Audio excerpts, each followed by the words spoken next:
अस्सलाम वालेकुम, नमस्कार, सत श्री अकाल एंड गुड इवनिंग। मैं हूं अर्ज़ू काज़मी और आप देख रहे हैं पॉइंट ऑफ व्यू और आप देख रहे हैं रोहित शर्मा जी को दिल्ली से और गोवा से डॉक्टर अभिषेक मिश्रा जी को। आप दोनों का बहुत बहुत स्वागत है, बहुत बहुत शुक्रिया कि आप लोग आए। दिवाली के दिन, दीपावली भी कहा जाता है, मुझे कई लोग अभी करेक्शन शुरू कर देंगे दीपावली।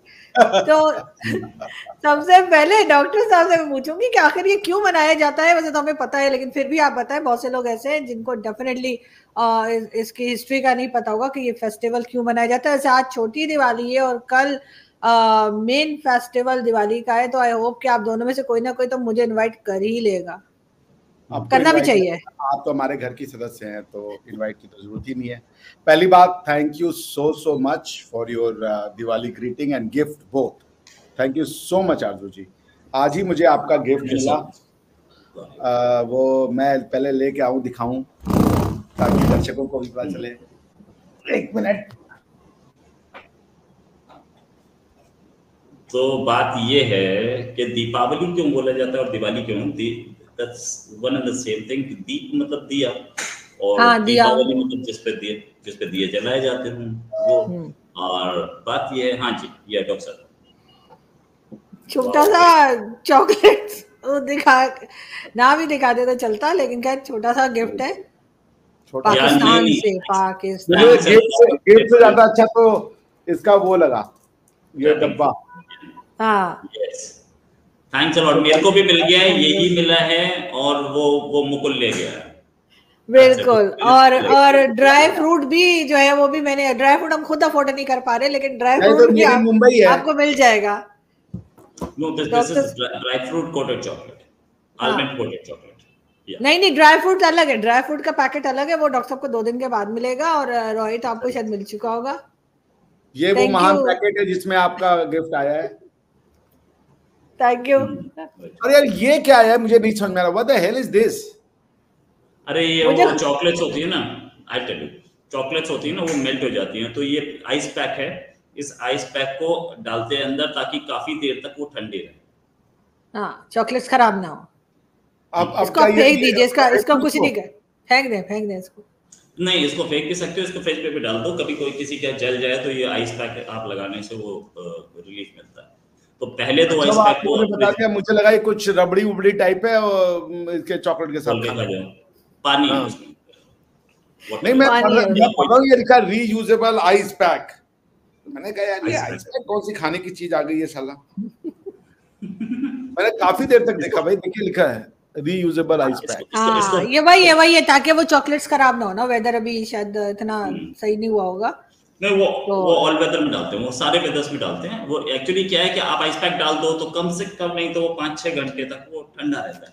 तो वो पहुंचने तक जब 1-1.5 दिन में तो डिलीवरी हो जाती है। तो बिल्कुल। तो हम डॉक्टर साहब आपसे पूछ रहे थे कि आखिर ये दिवाली या दीपावली क्यों मनाई जाती है? देखिए, जो मेरा ज्ञान है, मैं फिर इस पे गाली ही सुनूंगा, लेकिन फिर भी मैं दे देता हूँ, क्योंकि हमारे स्कूल कॉलेजेस में बताते तो है नहीं ये सब चीजें हमारे स्कूलों में। जो मेरी अंडरस्टैंडिंग है, जो मैंने अपने घर वालों से समझा था, या वो कि भगवान श्री राम जब रावण जी का वध कर दिए, वध किए, हत्या नहीं किए, तो जब उन्होंने उनका वध कर दिया, उसके बाद वो वापस आए, क्या नाम है, अयोध्या, और उन्होंने आकर के वापस से अपना राजपाट संभाला। और इसी खुशी में, प्रभु श्री राम की वापसी आने की खुशी में, माता सीता के वापस आने की खुशी में, जो पूरा अयोध्या था उसने अपने घर में लाइटें जलाई, अपने घर में दीपक जलाए, घरों को साफ किया प्रभु का अभिवादन करने के लिए। और तब से ये दीपावली की परंपरा चली आ रही है। आज छोटी दीपावली है, इसको हम लोग नरक चतुर्दशी भी कहते हैं। अब नरक चतुर्दशी का जो मतलब है, वो मतलब मैं आपको बताऊं कि ये बहुत ज्यादा इसके बारे में मुझे पता नहीं है, मैं पढ़ने की कोशिश कर रहा हूँ, मैं झूठ नहीं बोलूंगा। तो नरक चतुर्दशी पता है आपको दादा क्या होता है? आप ही बता दीजिए।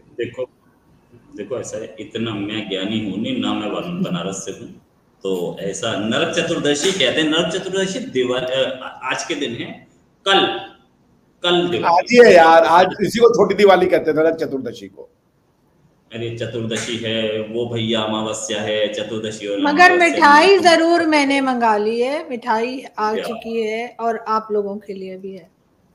बहुत धन्यवाद। हम लोग ये जानने की कुछ वो कर रहे हैं, तो बस मतलब बॉटम लाइन ये कि ये प्रभु श्री राम की वापसी के लिए है। अयोध्या में उन्होंने रावण को का वध करके उसके बाद जिसे कहते हैं कि प्रकाश का विजय अंधकार के ऊपर, क्योंकि रावण ने अंधकार ला दिया था, वो माता सीता का हरण करके ले गया था उनको उन्होंने देखिए एक बात मैं सोचता हूँ आरजू जी, इस पे कभी आप गौर कीजिएगा कि माता सीता का हरण किया रावण ने और रखा कहा सीता वाटिका, अरे कौन सी वाटिका थी दादा वो, एक अशोका वाटिका में रखा, अपने घर नहीं ले गया या उनको कोई उनके साथ कोई बुरा बर्ताव नहीं किया उसने उनको एक अलग पूरा महल टाइप का था या एक अच्छी वाटिका थी वहां पे, जहां मोस्टली सारी जो उनकी सेवा में जो और लोग थी या जो उनके साथ रहती है सारी महिलाएं थी। तो इस कथा में भी कि रावण ने माता सीता का हरण किया, सिर्फ गलती उसने ये की कि एक ब्याहता स्त्री का हरण कर लिया था बस, बाकी उसने कोई दुर्व्यवहार नहीं किया। उसने माता सीता को कोई अपने महल में ले जाके नहीं रखा, कोई उनके साथ वो गलत कार्य करने की कोशिश नहीं की। तो वो भी एक पढ़ा लिखा आदमी था, ब्राह्मण था, वो बड़ा ज्ञानी व्यक्ति था।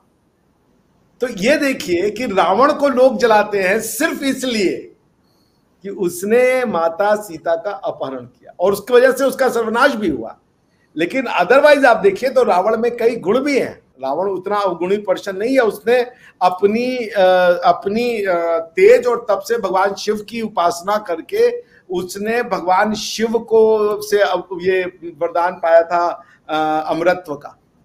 और रावण द्वारा रचित ये जो है क्या नाम है शिव दादा वो क्या है, जमक दमक जो है वो शिव तांडव जो है, शिव तांडव स्त्रोत, हाँ शिव तांडव स्त्रोत, उसमें वो जो है, अगर आप पता नहीं आपने कभी सुना है कि नहीं शिव तांडव स्त्रोत, तो वो अभी तक की सबसे बढ़िया कृति मानी जाती है। मैं आपको सुना सकता हूं यदि आप इसको वो करें, बड़ा अच्छा माना जाता है।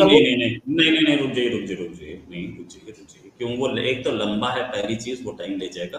दूसरी चीज ये कि उसको ऐसे पब्लिक में चले, लोग जिसका मन करेगा चला लेगा, ठीक है, हम डिस्कशन नहीं कर पाएंगे ना 2-3 मिनट 5-6 मिनट यही है। तो रावण का वध, प्रभु श्री राम की वापसी और भरत जी का फिर प्रभु श्री राम को उनकी राजपाट का वापस देना, अयोध्या में राम राज्य का प्रारंभ, यही है दीपावली का वर्णन जो मेरी समझ में आता है, जो मैंने अपने बड़ों से सुना है। स्कूल कॉलेज में तो कुछ बताया ही नहीं हमें, स्कूल कॉलेज में तो खाली मैथ्स और फिजिक्स और केमिस्ट्री हम पढ़ते रह गए।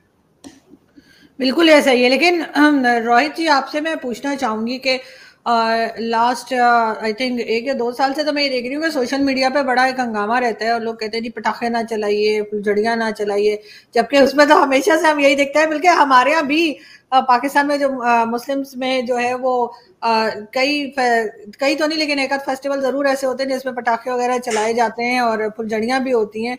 शब बारात खास तौर पे हमारे जैसे मनाया जाता है, उस पर भी लोग एतराज करते हैं कि जी आप पटाखे जो हमारे यहाँ भी बैन कर दिए। तो आपके यहाँ भी इस साल भी क्या लोगों को मुश्किल होगी? वैसे साथ ही साथ मैं लोगों से जरूर कहना चाहूंगी कि आप लोग जरूर पटाखे भी चलाइए और फुलझड़ियाँ भी जलाइए, लेकिन बहुत एहतियात के साथ, क्योंकि मैंने एक वीडियो भी देखी जिसमें एक शॉप थी और वहां पर इंडिया में ही कोई जगह है, वहां पर जो है वो आग लग गई और लोगों का जाहिर है लोग वहां से भाग रहे हैं और नुकसान हो रहा है। तो थोड़ा सा एहतियात के साथ। लेकिन आपको क्या लगता है रोहित के इस बार भी लोगों के ऊपर रोक टोक लगाई जाएगी, खासतौर पे दिल्ली में? वो तो लगी हुई है, वो सुप्रीम कोर्ट के ऑर्डर से 1 महीने पहले से सेल एंड परचेज पे बैन लग जाता है पटाखों पे। ओनली ई पटाखा, ओनली ग्रीन पटाखा वही बिक सकता है, लेकिन स्टॉक तो वो 3 महीने पहले हो जाता है ना, वो तो टेंशन ही नहीं है। और आप एनसीआर से बाहर चले जाते हो तो आप खरीद ही सकते हो, एनसीआर से जाके बाहर जाके लोग खरीद के उसे अपनी गाड़ी में डाल के ले आते हैं। वो जो एनसीआर कितना किलोमीटर दूर है, 100 किलोमीटर दूर है, एनसीआर खत्म हो जाता है, तो लोग जाके ले आते हैं और बहुत सारे लेके आए, ऐसा कुछ नहीं है। ये बात के पटाखों से प्रॉब्लम क्या होती है? प्रॉब्लम तो होती है, इसमें कोई शक नहीं। आप दिवाली वाले दिन, आज की बात नहीं, आज से 6-7 साल पहले, 10 साल पहले मोस्ट लाइकली आप दिल्ली में जाओ तो मतलब ऐसी स्मेल इस समय आपको बेरूत में नहीं मिलेगी। चारों ओर बारूद की स्मेल होती है, ऐसा लगता है जैसे पता नहीं कितनी बड़ी वॉर हुई है। और जो बारूद जितना यूज होता था इंडिया में एक दिवाली में, अब तो खैर बैन लग गया तो थोड़ा कम होता है। इंडिया पाकिस्तान हम 3 बार पाकिस्तान पे अटैक कर सकते होते, इतना बारूद यूज होता है। और दूसरी चीज ये समझो आप, पाकिस्तान में क्यों अटैक कर सकते हैं? मतलब अजीब बात है, पाकिस्तान बीच में क्यों लेकर आ गया? आप क्यों हम पे अटैक करते वो बारूद लेकर? जितना नहीं, but I am telling you, मतलब अगर इंडिया पाकिस्तान वॉर हो तो उसमें उतना बारूद यूज होगा, मुझे शक है उससे कम ही यूज होगा, चाहे वो वॉर 14 दिन चल जाए, उससे कम ही यूज होगा। क्योंकि यहाँ पे हर घर में बारूद चल रहा है। वहां पे आपकी आर्मी की सारी आर्मी तो नहीं लगेगी 14 लाख की 14 लाख, 1 बटालियन 2 बटालियन 3 बटालियन से ऊपर कोई किसी आर्मी में किसी वॉर में यूज हुई इंडिया की, तो 3 बटालियन आपको वो 15 तोपें बारूद फेंक रही हैं, भले ही बड़ा होगा लेकिन कितना, यहाँ तो हर घर में इतना बारूद आप जला रहे हो, तो ज्यादा बारूद यूज हो रहा है ना। बल्कि इंडिया में अक्रॉस द कंट्री तो इतना बिल्कुल ऐसा चेंबर की तरह लगता था। एयर क्वालिटी इस समय बहुत खराब है दिल्ली की, और बारूद का सस्पेंडेड जो मैटर है वो एक प्रॉब्लम और बनता है, सल्फर और होता है, एस्थमेटिक्स और बूढ़ों के लिए बुजुर्गों के लिए बड़ी प्रॉब्लम हो जाती थी, नो डाउट अबाउट इट। अच्छा, पटाखे तो बहुत सारे लोग जलाएंगे, लोग बहुत सारे नहीं जलाएंगे, जलाने चाहिए नहीं जलाने चाहिए, मैं इस कंट्रोवर्सी में नहीं पड़ता, लेकिन हाँ पॉल्यूशन तो होता है और बड़ा खराब पॉल्यूशन होता है। अभी हाल में ये अच्छा एक चीज और, लोगों ने ग्रीन दिवाली के लिए प्रोपेगेंडा किया, बिल्कुल सही किया, प्रोपेगेंडा बोलूं या उसके लिए एक्टिविज्म किया, मैं मानता हूँ बहुत सही किया, गलत काम नहीं किया उन्होंने। एक एक्टिविज्म दिवाली के फेवर में भी चल रहा है कि भाई ईद पे बकरे काटे जाते तब तो प्रॉब्लम नहीं है, अब पटाखे क्यों बैन? क्यों? इसलिए कि बारूद में कमाई बहुत बड़ा बिजनेस है, ये कई हजार करोड़ का बिजनेस है। पर पता तो ये लगता है कि ये पूरा 50,000 करोड़ का बिजनेस है, लेकिन मैं इस 50,000 करोड़ के फिगर को नहीं मानता, क्योंकि 50,000 करोड़ से ज्यादा का बिजनेस है ये समझिए आप कि दिल्ली एनसीआर रीजन में 4 करोड़ लोग रहते हैं, 4 करोड़ में से 1 करोड़ ने भी अगर पटाखे जलाए और 1,000 के जलाए तो 1,000 करोड़ तो यही होंगे। और 1,000 के पटाखे कौन जला रहा है? मतलब आज की डेट में आप नॉर्मल पटाखे लेने जाओ तो 1,000, मतलब सिर्फ एक आप एक अनार का डिब्बा लीजिए और एक फुलझड़ी लीजिए तो 1,000 हो जाता है। तो ये जो गेम है बहुत ऊंचा है, इसमें पैसा बहुत इन्वॉल्व है, और पटाखा लॉबी, बारूद लॉबी वो बिल्कुल एग्रेसिवली प्रोपोगेट करती है कि पटाखे जलाइए आप क्योंकि आपकी दिवाली है, दैट्स इट। और इसमें कमाई क्या आप सोचिए, AK-47 पूरा लोहा ही तो है, 4 लाख की है। लोहा कितना है उसमें? 5 किलो, 2,500 रुपए का, और क्या उसमें? तो आप कमाई देखिए, एक छोटा सा बॉम्ब 5 रुपए का जो है वो 50 रुपए बिक रहा है, 10 टाइम्स मार्जिन है। इसलिए वो बारूद पटाखा लॉबी बोलती है। मगर मुझे फुलझड़ियां तो बहुत पसंद है, मैं दिए तो मैं हर साल लगाती हूँ, जैसे मैं हमेशा बताती हूँ कि मेरी मदर के टाइम से हमारे यहाँ ये चलता है।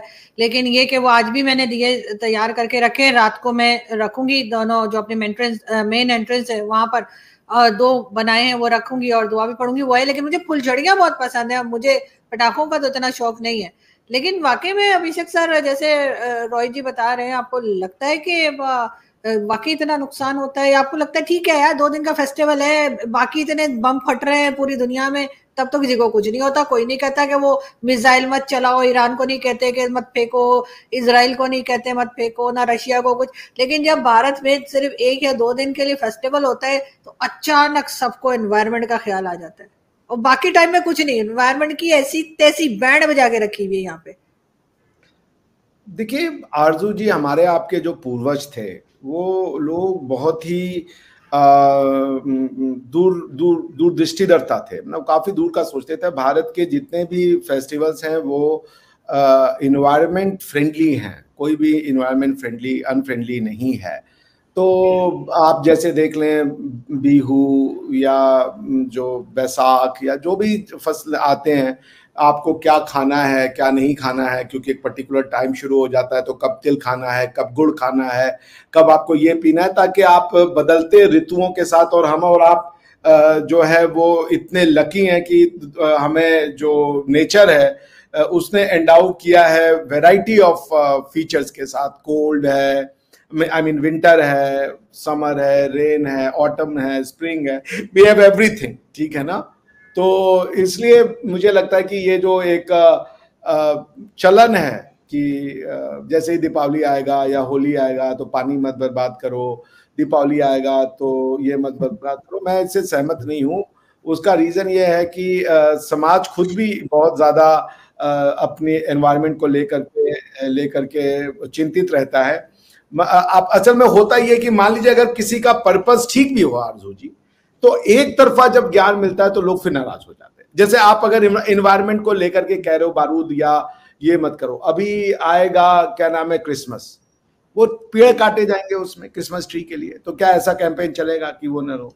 फिर बकरीद आएगी तो फिर खून बहेगा, तो क्या ऐसा कैंपेन चला रहे हो? जैसे आप चलाई थी, मुझे तो याद है, मैं आपके साथ उस शो में था, ब्लडलेस बकरीद, ये आपने। तो पॉइंट यही हो जाता है कि अगर सबके लिए कर रहे हो तब तो हमारे लिए भी करो भाई, ठीक है। मगर जब आप डबल स्टैंडर्ड ला देते हो ना, then it becomes the matter of concern. Otherwise Delhi के लिए तो बिल्कुल सही है, पटाखे कहीं से भी उचित नहीं है। बाकी और शहरों में तो आप पटाखे अफोर्ड भी कर सकते हैं, दिल्ली की हवा तो टॉक्सिक है। तो मगर बात है कि लोगों के मन में इतनी डाउट्स क्रिएट कर दी गई हैं, इतना डबल स्टैंडर्ड क्रिएट कर दिया गया कि अब आप सच भी कहोगे और सही बात भी कहोगे तो लोगों को लगता है कि ये एक तरीके का हमारी जो फेस्टिवल को मनाने की वो है, या उनकी जो उसको उसमें अड़ंगा डालने का कोशिश है। तो मैं दो ही दादा से कहीं असहमत तो नहीं हूँ, बात वो सही कह रहे हैं। दिल्ली की हवा टॉक्सिक हो चुकी है, जहरीली हो चुकी है, और उसमें आप यदि बम फोड़ेंगे तो वो उसको वो करेगा, किसी भी तरीके से बुरा ही करेगा। लेकिन पॉइंट ये है कि क्या सिर्फ दिवाली की वो, आप ये नहीं क्यों कह रहे हो कि गाड़ियों को कम करो, हर आदमी से करो गाड़ी मत चलाओ, ताकि अगर एक दिन कोई अपनी दीपावली मनाना चाहता है तो बिल्कुल। गाड़ियां आप बेतहाशा चला रहे हो, उसके बाद आप जो है पराली जलवा रहे हो, उसके बाद आप जो है शहरों का शहर बनाते जा रहे हो, पेड़ों को काटते जा रहे हो। तो आप ये सब काम करके, और कई फैक्टर्स हैं उसमें, एक मिनिस्क्यूल फैक्टर अगर कोई है तो उसको आप इतना बड़ा बना देते हो जैसे it is the sole reason. क्या दीपावली के पटाखे सोल रीजन है दिल्ली की जहरीली हवा के लिए? आंसर है नहीं। दिल्ली के लोगों का रहन सहन, दिल्ली की इंफ्रास्ट्रक्चर को अब नहीं अफोर्ड कर सकती। 2-2.5 करोड़ लोगों का शहर है वो। दिल्ली में यमुना का पानी जो है वो क्या दीपावली के पटाखों से सफेद हो रहा है, उसमें जहाज आ रहे हैं? नहीं है। तो मुझे लगता है कि पटाखों पे दोष नहीं देना चाहिए। पटाखे एक दिन के लिए आते हैं, लोग खुद भी अपनी स्वेच्छा से कम बजाते हैं आज की डेट में, वो खुद भी इतना कॉन्शियस रहते हैं। लेकिन out of 10 factors you only make it portray as if कि दीपावली के पटाखों से दिल्ली की जो वातावरण है वो खराब हो रहा है, ये ठीक नहीं है। तो उनको एक दिन के लिए मिलना चाहिए, अपना वो सेलिब्रेट कर ले 1-2 दिन के लिए। हाँ, वो खुद से भी वो समझे कि आप ऐसे पटाखे, ग्रीन पटाखे हैं, उनको जलाएं तो बेहतर है। बिल्कुल ऐसा ही है। लेकिन रोहित का जो है उनकी बात भी जो है वो इम्पोर्टेंट है, मगर फिर भी 2 दिन के लिए तो मुझे नहीं लगता कि इतना कोई नुकसान हो सकता है। तो बाकी चीजें भी तो है जो एनवायरनमेंट को, क्लाइमेट को या उसको नुकसान पहुंचा रही है, उसके ऊपर तो कभी कोई बात नहीं करता। नहीं, एक चीज ये समझिए कि जितना पॉल्यूशन, जितना ग्लोबल वार्मिंग, पॉल्यूशन नहीं बोलो, जितना ग्लोबल वार्मिंग गैसेस यानी कि कार्बन डाइऑक्साइड और मीथेन पोल्ट्री देती है, उससे बहुत कम हमारी कार्स देती है, राइट? फिर से बोलूंगा कि पोल्ट्री अक्रॉस द वर्ल्ड जितना ग्लोबल एमिशंस के लिए कंट्रीब्यूट करती है, उससे बहुत कम हमारी कार्स ट्रांसपोर्टेशन, सारा पूरा ट्रांसपोर्टेशन करता है। लेकिन ये देखा जाता है कि जरूरी क्या है, पोल्ट्री हमारे खाने के लिए है, वो उसको हम रोक ही नहीं सकते, ठीक है। अब when you compare cars with Diwali crackers, तो कार्स हम नहीं रोक सकते, तो दिवाली क्रैकर्स जो हैं उनको रोकने की बात बनती है। दूसरी चीज, इसमें सल्फर होता है। तीसरी चीज, आपने बोला कि इतने पटाखे, मैं पटाखों के खिलाफ नहीं हूँ, मैं ये बोल रहा हूँ कि एंजॉय करना चाहिए, आप पटाखे चलाइए, कोई प्रॉब्लम नहीं है, लेकिन वो लीजिए ग्रीन पटाखे जिससे पोल्यूशन कम होता है। दूसरी चीज, जितना अभी तक बेरूत वॉर में, इजराइल वॉर में जितना अब तक निकला है, जितना अब तक बारूद जला है, हालांकि वो सेम डे नहीं जला है, वो 3 घंटे के पीरियड में नहीं जला है, वो लंबे अरसे के मतलब 1 साल हो गया है, और अभी बेरूत में भी आप बोलिए तो 1 महीने के आसपास हो चुका। जितना पूरा अब तक जला है उतना तो सिर्फ ईस्ट दिल्ली में जल जाएगा कल शाम 1 घंटे में, उससे ज्यादा बल्कि, राइट। तो आप ये बात समझिए कि नीचे इतनी गालियां आने वाली है ना, तैयार रहिएगा। और मैं हमारे देखने वालों से जरूर रिक्वेस्ट करूंगी कि प्लीज आप एड्रेस मुझसे ले सकते हैं, आप रोहित शर्मा के घर के बाहर जाके खेच के पटाखे मारिए मेरी तरफ से भी। नहीं, सच बात ये जितना इंडिया पाकिस्तान वॉर में बारूद यूज नहीं हुआ था ना, उससे ज्यादा यूज होता है इंडिया में 1 साल में। हाँ, मगर जान तो किसी की नहीं जा रही ना, इंडिया पाकिस्तान वॉर में तो जाने जाया करती हैं, इसमें ऐसा तो कुछ नहीं है। 1-2 दिन की बात है, थोड़ा कानों में हाथ डाल के गुजारा कर लीजिए। मगर बहरहाल थोड़ा सा एहतियात, जैसे कह रहे हैं कि बहुत अब नए तरह के भी शायद पटाखे आ गए जिससे इतना ज्यादा पोल्यूशन नहीं होता या इतना ज्यादा हमारे यहाँ तो भाई शादियों में क्या फेस्टिवल कुछ होते हैं उसमें लोग गोलियां तक चला रहे होते हैं, गन लेके, और जिसके पास ठा 2 दिन पहले भी मेरे घर के पास से आवाजें आ रही थी, मैंने कहा पता नहीं किसकी शादी है वहां पे, मतलब मेरा अपार्टमेंट तक आवाज आ रही थी गोलियां चलने की। हम लोग क्या भी होता है, बहुत बुरी प्रैक्टिस लगती है मुझे, तंबू वाले का तंबू चेक कर देते हैं बेचारे का। हाँ ऐसा ही है। डॉक्टर साहब जिस एरिया से आते हैं उस एरिया में शादी में अगर गोली नहीं चली तो सब बोलते हैं क्या शादी थी यार, एक गोली नहीं चला पाया, ये पूछ लो इनसे। इनके ये पूरा मिर्जापुर टाइप इलाके से आ गए हैं, कहां से कौन सी दुनिया में जी गोली तो ऐसे ही। हमारे यहाँ तो मतलब गन वन बहुत इजीली मिल जाती है पाकिस्तान में, आपके जैसा नहीं है, मतलब वो उतना भी नहीं है वो आपके यहाँ तो खैर। मुझे याद है जब मैं स्कूल में थी तो मेरे फादर, वो रमजान चल रहा था, खजूर लेने गए थे, तो वो मार्केट में गए थे, वापस आके बता रहे थे मेरी मदर को कि एक पठान था शायद, वो खजूर लेने के लिए गया, तो वो ठेला होता है ना जैसे उसकी वो जो रोड पे, तो वहां पे वो खजूर ले रहे थे, तो पठान ने कहा उससे, उस जो बेच रहा था सेलर से, उससे कहा कि जी यहाँ से मुझे खजूर दे दो, मतलब जहां से उनको पसंद आ रही थी खजूर रखी हुई। वो कहीं और से उठाने लगा, जो अपनी सोच रहा होगा थोड़ी खराब वाली निकाल दे, तो खान साहब ने निकाली गन, जहां से बता रहा हूँ ना वहां से उठा के दो। तो हमारे यहाँ तो ये भी होता है। 10 रुपए की खजूर के लिए भाई साहब ने गन यूज कर दी, गन यूज होगा, जिधर से बता रहा हूँ उधर ही से दो, नहीं तो फिर तो हमारे यहाँ तो ऐसे मतलब मजाक में भी गन चल रही होती है, जो कि मैंने सुना भारत में मूवी का सीन हो गया। बात ही नहीं सुनी तूने। हाँ, और शादियों में तो आम सी बात है, तो मुझे नहीं अच्छा लगता कि शादियों में आप गन नहीं, मुझे भी नहीं अच्छा लगता। शादी करने आए हो कि साला वो ओलंपिक में वो गन प्रतियोगिता में आए हो, तो गई यार, इतना ही गन दिखाना है तो जाके बॉर्डर पे दिखाओ भैया, यहाँ का दिखा रहे हो शरीफ आदमी को, बच्चे डर जाते हैं। शादी में दूल्हा भगाना है, क्या करना है जो गन चला रहे होते हैं। और कुछ लोग है ना उनके साथ तो दुनाली लेके 4 लोग आगे चलते हो, जब तक उनके आगे 4 लोग दुनाली लेके ना चले हैं आगे पीछे, वो आएंगे नहीं शादी में। ऐसे लोग को भी मन करता है 2 चंकट लगाए हम कि शादी में आओ तो यार, अरे भाई शराफत से आ जाओ। अब हम आप आए एकदम वो नॉर्मल कपड़ा पहन के, अचानक से एक नेताजी आ रहे हैं एकदम से धड़, उनके साथ 4 दुनाली वाले आगे 4 पीछे, अब नेताजी जाकर के यूं कर रहे हैं, अरे भाई काहे। मगर हम बिहार में भी ये मानसिकता है जो आप बता रही है ना, ये जाहिर है हम एक ही लोग हैं ना, हम लाख बोल दें कि जी पाकिस्तान बना के अलग हो गए, लेकिन हम हैं तो एक ही।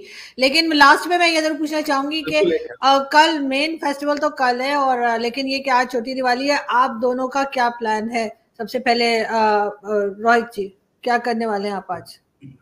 मेरे साथ तो मुकुल लेके आए थे कुछ पटाखे वगैरह, उसी के साथ जलाएंगे। और मुकुल कौन? अच्छा, ये मुकुल इनके भाई का बेटा, और ये अभी जो पटाखों की बुराइयां कर रहे थे, ये अपने बताइए को पटाखे दिला चुके हैं, ठीक है, मुझे मालूम है। मैं ये बोल रहा हूँ कि वो ग्रीन पटाखे हैं, ग्रीन पटाखे जलाइए ना जिसमें सल्फर कंटेंट कम है, वो जलाइए। ग्रीन पटाखे, वो ग्रीन पटाखे बिक रहे हैं अभी इस समय भी मार्केट में, ग्रीन पटाखे बिक रहे हैं, ऐसा नहीं है टोटल बैन है, ग्रीन पटाखे अलाउड है। और किसी ने सोशल मीडिया में ये भी लिखा था कि सब लोगों से रिक्वेस्ट है कि अपने अपने पटाखों के साथ दिवाली मनाएं, दूसरों की फुलझड़ियों पे नजर ना रखें। हाँ, नहीं हमारे पास ना तो पटाखे ना फुलझड़ियां, आप चिंता ना करें, हम लोग अपने पटाखों पे तो नजर दूसरों के पटाखों पे तो नजर रख सकते हैं। नहीं भैया, हमारे कुछ नहीं है यहाँ पे। आरजू जी एकदम आप चिंता ना करें, ना दूसरे की फुलझड़ी ना अपना पटाखा, चुटपुटिया है उससे काम चल रही है भैया, कुछ नहीं है यहाँ पे।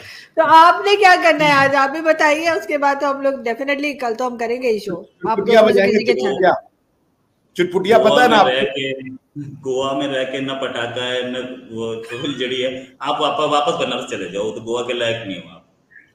वहां रॉकेट है यार, समझ नहीं रहे, उसी बैठा भेजे साले हमको यहाँ कि इनको निकालो भैया। ऐसा है कि आरजू जी, गोवा का जो माहौल है वो कल ही आपको मैं दिखाऊंगा। मैं पहली बार यहाँ दीपावली मना रहा हूँ। पिछली दीपावली में मैं कहाँ था, ये तो यहीं पर ही था मैं। अच्छी मनाते हैं आजकल यहाँ पर, तो मैं दिखाऊंगा आपको। अगर मुझे लगता है कि मुझे कल घर का काम सारा खुद ही करना है तो, और मैं आपसे सच बताऊं आरजू जी, मुझे 15 साल हो गए मैंने दीपावली नहीं मनाई। चलो बड़ी अच्छी बात है यार। नहीं ऐसा है, जो दीपावली में से हम लोगों यार अरे यार 21 साल 20 साल की उम्र में बच्चे पटाखे जलाते हैं यार। अब ये थोड़ा जब एज हो अब जैसे लक्ष्मी गणेश पूजन कर लिया, नहीं कर, ऐसा नहीं है, सारी फेस्टिवल पूरी लाइफ मनाया जाना चाहिए और खुशियां भी पूरी लाइफ मनाई जाना चाहिए। ये रोहित ने तो मुझे लगता है कि जीना छोड़ दिया, जीने की इच्छा आपके वजह इसकी खत्म हो गई। लेकिन मेरी बड़ी आज दूसरी चीज है, आज थोड़ी बढ़िया चीज है होनी चाहिए। ये चॉकलेट देख करके थोड़ा सा इच्छा जो है मैंने आज महसूस किया बढ़ गई है जीने की। 2 दिन के बाद ड्राई फ्रूट आएगा तो और बढ़ेगी। आप सोचिए दुनिया में ड्राई फ्रूट भी है। कर रहा हूँ कि और थोड़ी बढ़े तो सांस लें हम, तब तक ढूंढेंगे हम चिंता मत किए, तब तक दूसरे का पटाखा या फुलझड़ी जो है हम ढूंढ रहे हैं गोवा में निकल के, ताकि हमारा भी कुछ दीपावली बने। बिल्कुल ऐसा ही है। बहुत शुक्रिया आप दोनों का कि आप लोग आज आए। आई नो कि बहुत बिजी शेड्यूल है, फेस्टिवल भी है, सब कुछ है, और रोहित तो वैसे ही बहुत बिजी है। हिंदुस्तान तो यही चला रहे थे, जैसे मैं बहुत बिजी बताती हूँ, मेरे दोस्त कहते हैं हाँ पाकिस्तान तो तुम ही चला रही हो, तुम्हारे पास टाइम नहीं है। तो बिल्कुल ऐसे ही रोहित के पास हिंदुस्तान और भूटान दोनों यही चला रहे हैं, दोनों देशों की जिम्मेदारी इनके ऊपर है। बिल्कुल ऐसा ही है, घर भी सारा नहीं चला पा रहा हूँ। नहीं, बहुत जल्द फिर मुलाकात होगी आप दोनों से। बहुत शुक्रिया, thank you so much. Thank you Aarzoo ji, thank you so much. और आप बहुत you are looking very pretty, you are looking, thank you. ये सेटअप भी बड़ा सुंदर है। Thank you so much sir, thank you. एक बार जरा फुल फ्रेम में दिखाइए सेटअप को। फुल फ्रेम में कैसे आएगा? मेरे को अपने आप को चेंज करके और पहला वाला बटन दबा दीजिए। मुझे और अपने आप को चेंज करके पहला वाला बटन दबा दीजिए, फुल फ्रेम में आ जाएंगे। यस, एक मिनट, पहला वाला नीचे जो स्क्रीन है। यस, ये तो आरजू जी आ गई पूरी की पूरी। हाँ, ये तो मैं आ गई। ठीक है डन, ओके थैंक्स। मैं सबको एक एक बार दिखा देती हूँ, ऐसी क्या बात है। अब रोहित आ गए, बिल्कुल ठीक, और अभिषेक सर अब आपकी बारी है। आप सर कह रही हैं, मैं कहाँ गया, मैं कहाँ आ रहा हूँ? ये रहे आप ना, ये आ गए ना फुल फ्रेम। अच्छा, अब मैं ये सोच रहा हूँ कि ऐसी शक्ल पे किसी दूसरे की फुलझड़ी, चुटपुटिया, पटाखा चांस ही नहीं है। सब लोग सेफ है मेरे इलाके के। नहीं ऐसी कोई बात नहीं है, कोशिश कीजिए। फिर मिलते हैं। Thank you so much, thank you.